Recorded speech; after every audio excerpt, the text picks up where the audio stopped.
Now, this is something interesting. Dalam trigonometry, since maybe form 1, form 2, form 3 kita sudah belajar, 3 sebutan yang asas dalam trigonometry. Dikenali sebagai sin, cos, dan tangent. 3 komponen telah kita belajar. So, what are the things that we have learned? Sin. Semua orang tahulah what is sin. Sin is a method of finding an angle. That's all. Okay. Sin. Cos kita dah belajar. Tangent. Pernah dengar lah. All these 3 terms kita pernah dengar sebelum ini. Something that only in form 5 you'll start to learn ialah what we call as a cosec. Alright, cosec. So cosec ini ialah satu lagi bentuk sudut. A term yang digunakan untuk mencari nilai bagi satu sudut. Cosec theta. Cosec ini adalah cosecant, the full term. But we normally dia akan tulis sebagai cosec saja. Kalau dalam bahasa Melayu, K-O-S-E-K, cosec. So cosec theta. What is theta? Theta adalah satu sudut. Alright, ini adalah theta. This is theta. So theta ini mewakili sudut macam alpha, theta, all this atau x sometimes. So jadi kalau cosec theta dia mewakili 1 per sin theta. Let's say kalau saya tulis cosec x sama dengan 1 per sin x. That's how we write. If I say cosec alpha, then it's equals to 1 over sin alpha. So these two are theta and theta must be same. So cosec theta is equivalent to 1 over sin theta. That's one formula. Second formula is secant. S-E-C-N, secant. So we call it as a SEC only. The term is SEC. Secant theta equals to 1 over cos theta. That is secant theta. So what is secant theta? Secant theta diwakili oleh 1 per cos theta. Kalau dalam bahasa Melayu, SEK. Alright, SEK adalah secant. So dalam ni 1 per KOS, cos. Yang ketiga ialah cot. So cot adalah singkatan bagi cotangent. Cotangent is cot. So cot theta sama dengan 1 per tangent theta. Alright, so 1 per tangent theta, cosec theta ada, secant theta ada, cot theta ada. So what is, how to remember this? There are so many ways, and this I'm very proudly want to say that I created this method, it's my own method, iaitu cosec theta and 1 over sin. How to remember this? Very easy. Look for the third letter. The third letter in cosec is S. Therefore, 1 over sin theta. The third letter in secant, huruf ketiga dalam secant, C, 1 over cos theta. Huruf ketiga dalam cot adalah T, 1 over tangent theta. So easier for you to remember. So cosec theta, 1 over sin theta. Secant theta, 1 over cos theta. Cot theta ialah 1 over tangent theta. Okay, so these 3 adalah something new. Benda baru yang kita belajar. Alright, so apa dia? Cosec, very important. Remember, kalau saya kata cosec 120 sama dengan 1 over sin 120. Let's say saya kata secant 200 equals to 1 over cos 200 degree. Yang ketiga, cot, let's say 40 equals to 1 over tangent 40. Itu caranya. So 3 basic, the more something new in form 5 only you will learn this. Form 1, form 2, form 3 kita tak pernah belajar ini. Okay, yang keempat ialah satu lagi formula tangent. Tangent theta equals to sin theta divided by cos theta. This is tangent theta. Alright, very famous. When we learn about proving, ada satu subtopik pembuktian persamaan trigonometri. During that time, ini satu formula, empat-empat ni akan digunakan. All these 4 formulas will be used, alright? So all these 4 akan digunakan, tapi Yang tangent theta ini adalah something that very what we call frequent. Very frequently they will ask. Okay. So remember. Nah, dalam komponen ini juga, if you go back to the third formula tadi ya, cot theta sama dengan 1 per tangent theta. 1 over tangent theta is your cot theta. So jadi kalau saya ambil formula keempat and replace into the tangent theta, it will become 1 over sin theta over cos theta. If I invert this, so dia akan jadi cos theta bahagi sin theta. Mana formula ketiga tadi? Formula ketiga, cot theta sama dengan 1 per tangent theta, and I can also equalkan dia dengan cos theta over sin theta. Terbalikkan, songsangkan the last formula, the last part lah. But here I never put in my slide. But I want to tell you. So cot theta also can be represented by cos theta over sin theta. Boleh ya? So ada 4 formula di sini. Let's recall balik. First one, cosec theta. Cosec theta equals to 1 over sin theta. Second one, secant theta. Secant theta equals to 1 over cos theta. Right? Cot theta equals to 1 over tangent theta juga equals to cos theta bahagi sin theta. Same. Then the last one, tangent theta. Tangent theta is sin theta divided by cos theta. That is tangent theta.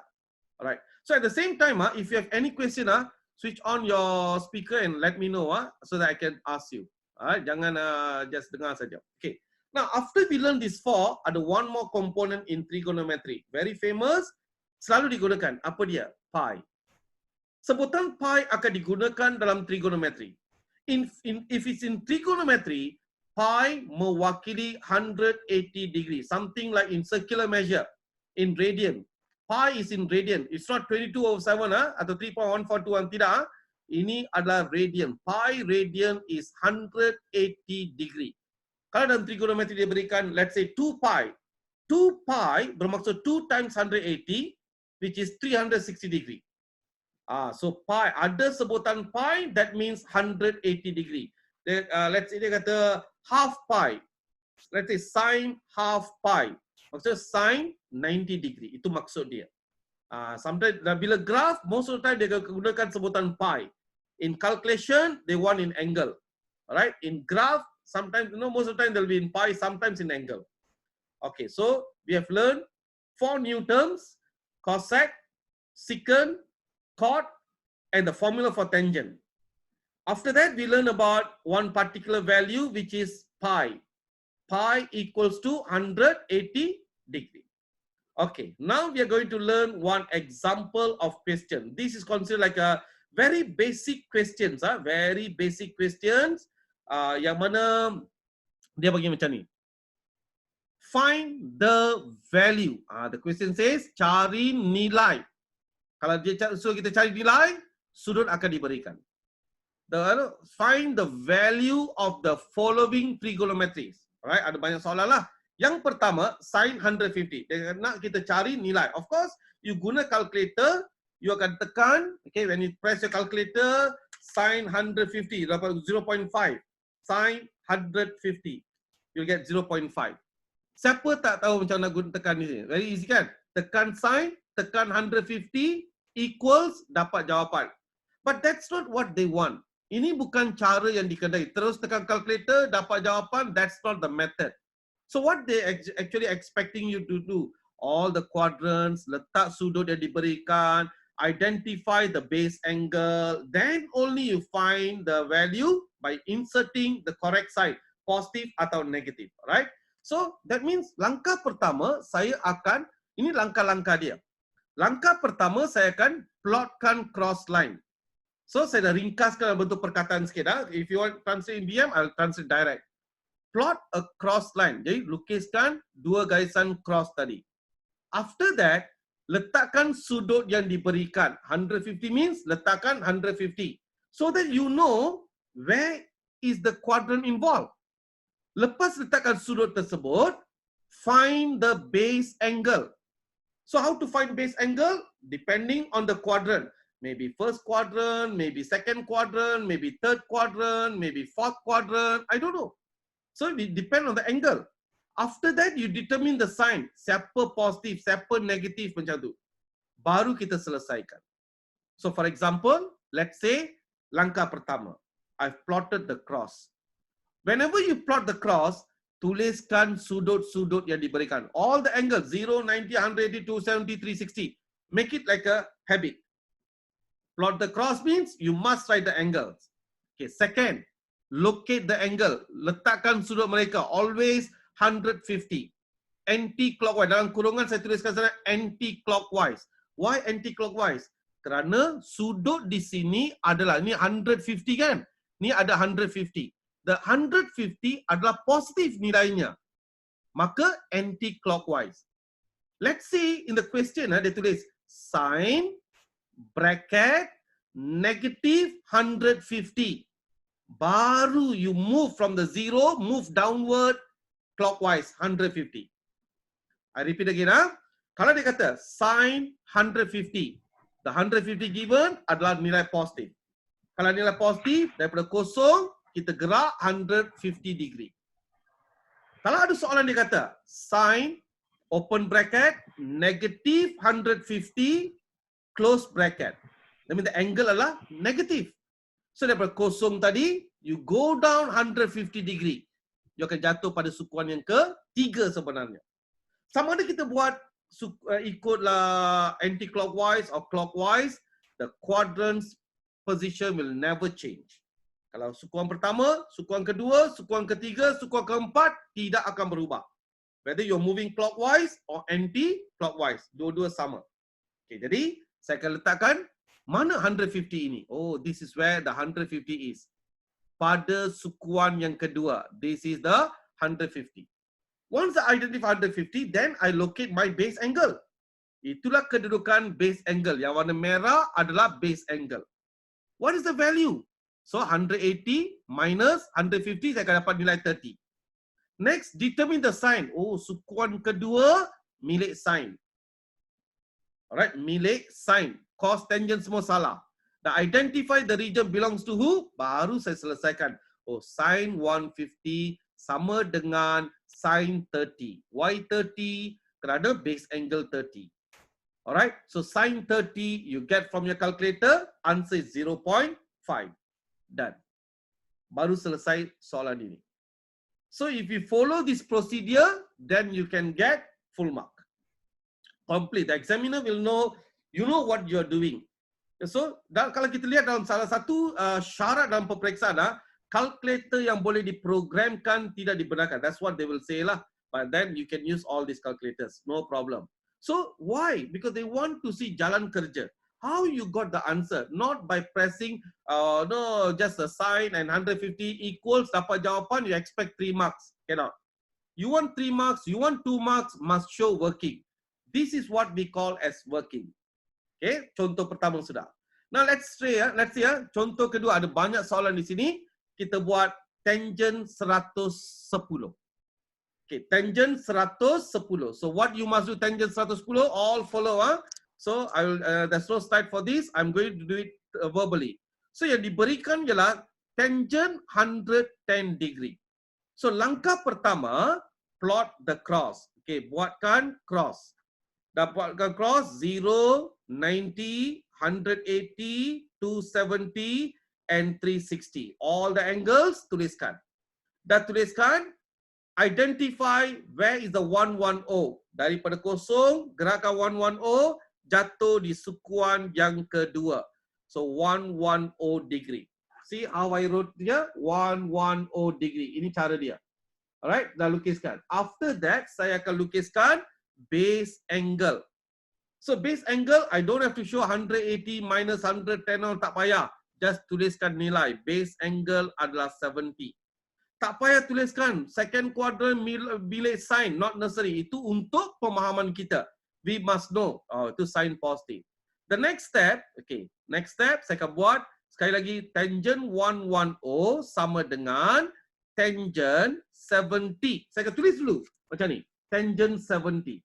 Lepas tu baru saya insert the sign. Oleh ke second quadrant, tangent adalah negatif. I put negative in front of the tangent. So next equals negative tangent 70, find the value. You akan dapat jawapan 2.7475. Check. This should be your working. This should be your working. So first I identify the location, mana sukuan mereka. Alright, after that apa saya buat? Find the base angle. Then saya tulis semula. Tangent 110 sama dengan negative tangent 70. So equals to negative. Tangent 70 cari daripada calculator. Dapat jawapan ada banyak nombor. Just take 4 decimal places. Lihat yang kelima, whether you boleh bundarkan, round it or not. So 2.7475 is your correct answer. Now second question here, cos 210. So if we do the second one, C. So inilah B, inilah C. Semua soalan-soalan ini ada dalam nota saya. We will give you later part. Okay, now cos 210 degree. Itu adalah soalan. Langkah pertama, kuadran dulu. Okay, buat kuadran, tuliskan sudut-sudutnya 0, 90, 180, 270, and 360. Then identify kedudukan 210. Sukuan yang ketiga, buat satu garisan. Buat sudut dia 210 degree. Tengok. Setakat ni I've done this way. Alright, so dah sampai sini dah.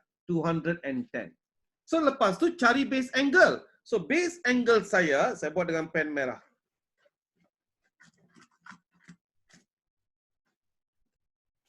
Base angle saya ini. Base angle ialah 210 tolak 180. Jawapan 30 darjah. Okay, base angle saya adalah 30 darjah. Okay, then I write cos 210 sama dengan cos 30 degree. Tapi sukuan yang ketiga milik tangent, not cos. Alright, letak tanda negatif di hadapan.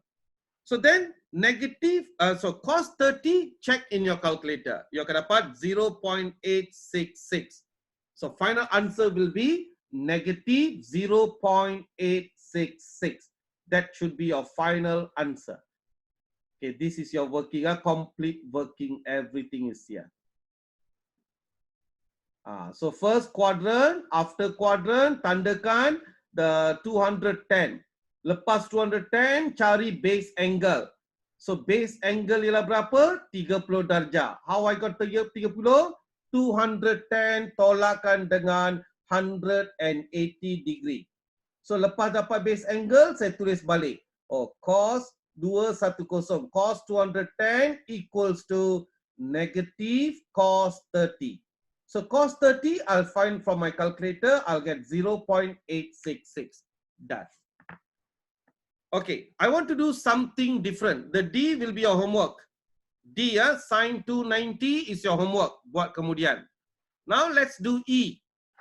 Kalau E, cosec 350 degree. Okay, cosec 350 degree. So apa perlu kita buat? Langkah pertama, kuadran dulu. So buat dua line. Two crosses. 0, 90, 180, 270, 360. Ignore, jangan risau tentang cosec. Just talk about the angle first. 350. Okay, west 350, fourth quadrant. Okay, fourth quadrant. Mark the angle 350. Okay, 350 degree. Lepas tandakan itu, cari base angle. So base angle will be 10 degree. Okay, later I'll put it warna merah. So 10 degree adalah my base angle. So lepas dapat base angle now berbeza Okay, now I just berhenti sampai base angle. Baru saya nak buat soalan. Saya salin balik. Cosec 350 sama dengan cosec. Cosec ialah 1 per sin. That means 1 over sin 350. Must write like this. Kena tulis macam ini. Okay, cosec 350 sama dengan 1 over sin 350. Sebab cosec kena tukar kepada sin. Lepas tukar kepada sin, okay, next step what? 1 over yang 350 tukar kepada base angle. Sin 10 degree. Sin 10 degree. Tapi sukuan keempat, fourth quadrant, sign is negative. So letak tanda negative. So where to put the negative? Negative letak ke atas ini. Put the negative up here. Okay, letak bawah pun boleh, letak tengah-tengah boleh, letak atas pun boleh. So you place the negative sign here. Once you have placed your negative sign there, okay, so negative 1 over sin 10. Cari dalam kalkulator. Sin 10 darjah. You'll get 0.1736. 4 decimal places. 4 tempat perpuluhan. So, negative 1 over 0.1736. Now, kita selesaikan mereka. 1 divide by 0.1736. Your answer will be, final answer, negative 5.7604. Kena bagi jawapan sehingga peringkat ini. This is the complete working. So, cosec 350 tukar kepada 1 over sin 350. After Teacher, that, Teacher, if I never write negative 1 over 0.1736, can I? I just straight write. If you never write that step, straight away you want to give the answer negative 5.7604. Acceptable. Also acceptable. Okay. Can. All right. So straight away you can do it. So now negative 1 over 0. So and so. After the final answer is negative 5.7604. That is kalau cosec or secant or cot given. This is how you must do. So meaning E, F, G, almost same. The next one is what? The cot 225 is it? I cannot see it here.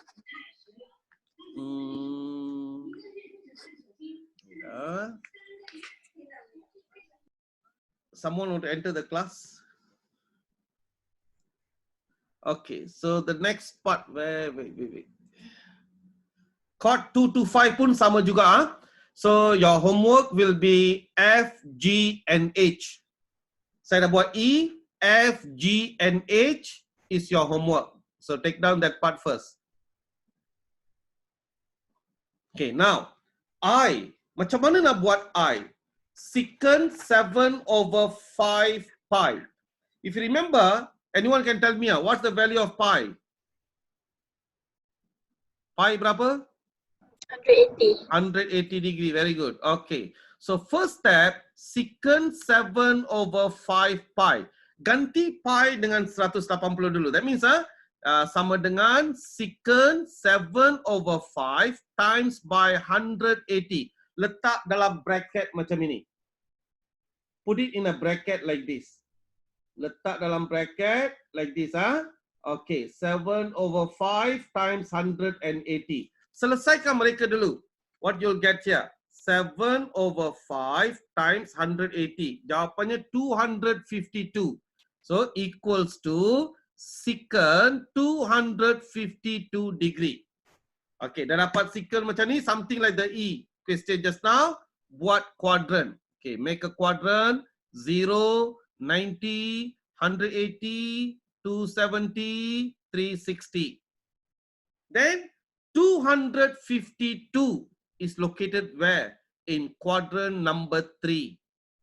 Quadrant number 3. Okay, this is my 252 degree. Cari sudut asas dia. So 252 kena tolak dengan 180. Minus 180. Your base angle adalah 72 degree. So at the moment, it looks like this. At the moment. You can check your working. Okay, so can see it. 180,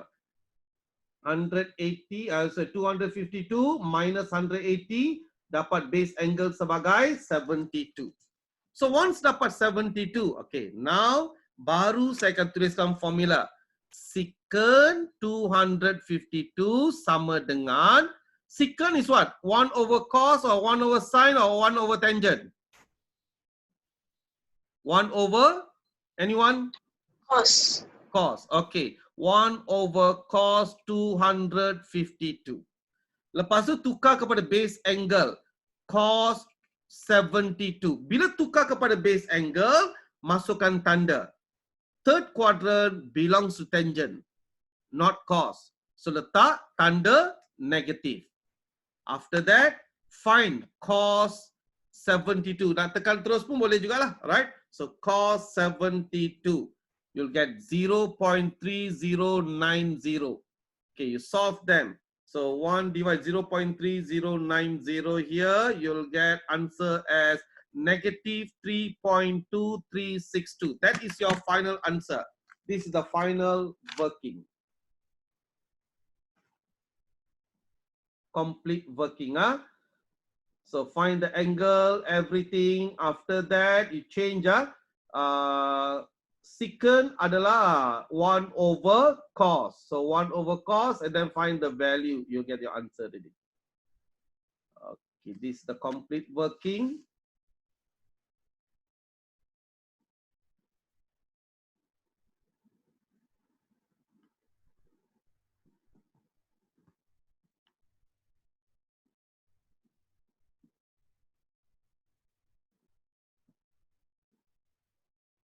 Okay. Now, roughly kita sudah belajar peringkat pertama dulu. The first step, how to find values when angle given. Okay.